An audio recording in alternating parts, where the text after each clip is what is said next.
texte. Alors d'abord, donc représentation et miroir, représentation. Nous entretenons une certaine représentation de nous-mêmes sous forme d'une ou plusieurs images construites sur des éléments de vie éducatifs, familiaux, sociaux, culturels, ethniques, religieux, idéologiques et bien d'autres. Tous ces aspects ont une forte empreinte identitaire et sont aussi construits sur des représentations jugées soit par l'individu ou soit par le collectif comme étant bonnes ou mauvaises. En validant ou en invalidant telle ou telle représentation, nous œuvrons au maintien de l'existence d'un monde des représentations. Les représentations, images, concepts, idéologies, injonctions parentales ou sociétales vivent tant que nous leur fournissons un carburant. Ce carburant est un carburant mental et un carburant émotionnel. C'est comme une pièce de théâtre dans laquelle nous sommes plus ou moins fortement impliqués. Ces représentations se confrontent entre elles, s'opposent, se conjuguent, s'associent, se repoussent, s'invalident ou l'inverse, se mettent en compétition, s'affrontent ou se nuisent.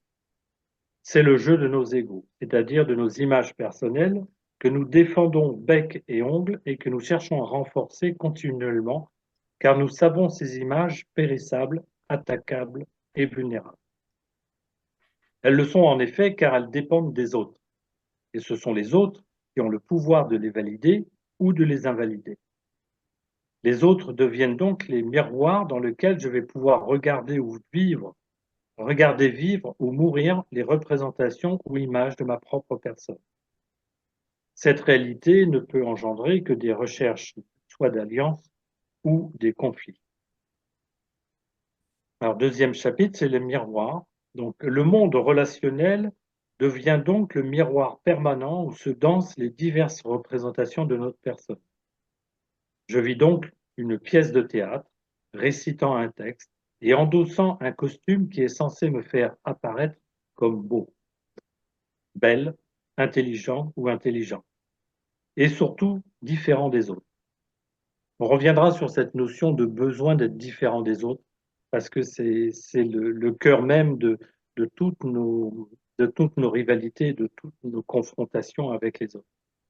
Malheureusement, dans cette pièce de théâtre, je n'aurai de cesse de me comparer aux autres et de les juger. J'aurai soin de repousser les miroirs qui me renvoient une image peu glorieuse de moi et de rallier à moi les personnes qui me font que mon miroir est le plus favorable. Le couple. La relation de couple devient de fait l'endroit où le jeu de miroir sera le plus intense, avec cette alternance d'images valorisantes ou celles qui le sont moins ou pas du tout. Pour la personne qui a le goût profond de se connaître et d'être au cœur d'une réalité authentique, au plus près de son identité profonde, le couple est le lieu idéal pour en apprendre sur soi, éclairer les zones d'ombre, pointer les progrès auxquels nous sommes fidèles, conscientiser nos limites, nos réactivités, nos peurs. Les inconforts vécus par l'effet miroir dans le couple sont prompts à nous faire fuir, mais si le goût de l'aventure intérieure, le goût de l'authenticité à soi, le goût de vérité sont là, nul besoin de courir en Inde auprès d'un maître qui saura jouer sur les inconforts internes. Rester en couple, c'est le lieu d'une grande initiation.